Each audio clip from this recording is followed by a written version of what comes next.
Welcome back to Brawley Municipal Stadium, where the score is 14-3. The number 6 nationally ranked Lions leading the way over non-conference opponent Central Oklahoma here in the first of several GSC TV Live games of the week this fall. And we're visiting right now with two very big men when it comes to the GSC TV package, the Commissioner of the Gulf South Conference, Nate Salant, and the President of the University of North Alabama, Dr. William Cale. Dr. Cale, just kind of talk about North Alabama. It's such a special hidden gem in Northwest Alabama. For those who don't know a lot about UNA, if you were to tell them about it, what would you say?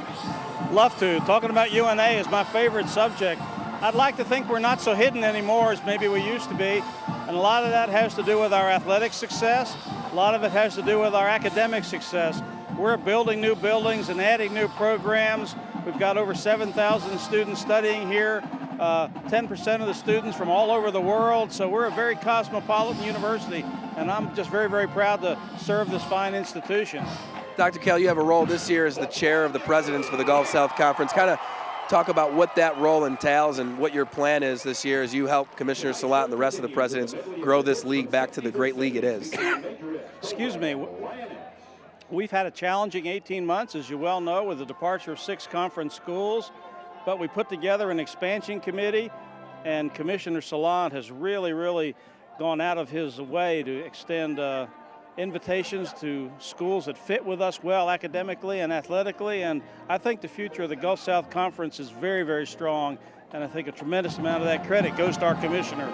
Well, Commissioner Salant, here he is right now. Just kind of talk about what has happened over the last 18 months, where we are now with some of the new schools and schools that have anchored the league like North Alabama still here. Well, I would say that the latter part of June and the beginning of July 2010 were among the worst month or so in my life. That was a difficult, stressful time, in all honesty. You know, when you lose 40% of your membership and it comes the way it did very suddenly, it's natural to be momentarily stunned, a little depressed, and then say, you know what? These kinds of things have happened before. People forget that in 1992 we were down to 7 members. We built the league back up to 18, and they were all strong schools. The league has experienced some ups and downs since, but now, you know, we went into really powerful expansion mode. Dr. Cale positioned an expansion committee comprised of key people that were really helpful. We all had the right idea. We wanted to limit who we would talk to, what interested us. The first job was to fix football. The second job was to fix the conference in general. And we went forward from there. You know, the negotiations with New Orleans had started earlier under Dr. Sethner's regime, and that we just moved forward. We lucked out when they had a change at the top. That got us New Orleans. The next step was to go out and work hard at recruiting quality institutions like Shorter University and Union University. We succeeded there.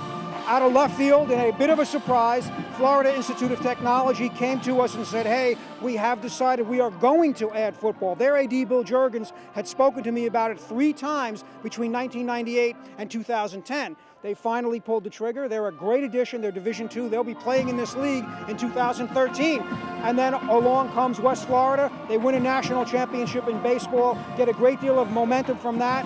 That leads to the right environment, the right community support. They announce they're adding football. So now we grow from 5 football playing schools literally overnight to 9 or 10 when you factor in New Orleans adding it for 2015. There are other schools out there knocking on our door. One of them would be a great fit if it adds football. There are others that are smaller that are interested as well. We think we've got a really strong situation, and with the recent growth in our TV network, the addition of the 1.4 million homes in the northern part of Florida, that's a terrific addition. We're up around 12 million households now. So we think the Gulf South Conference is rolling. Well, it is sure rolling. New schools like the University of New Orleans, Shorter, Union, and of course Florida Tech, adding just so much flavor to the conference. We're going to come back and introduce GSC DigiNet after this.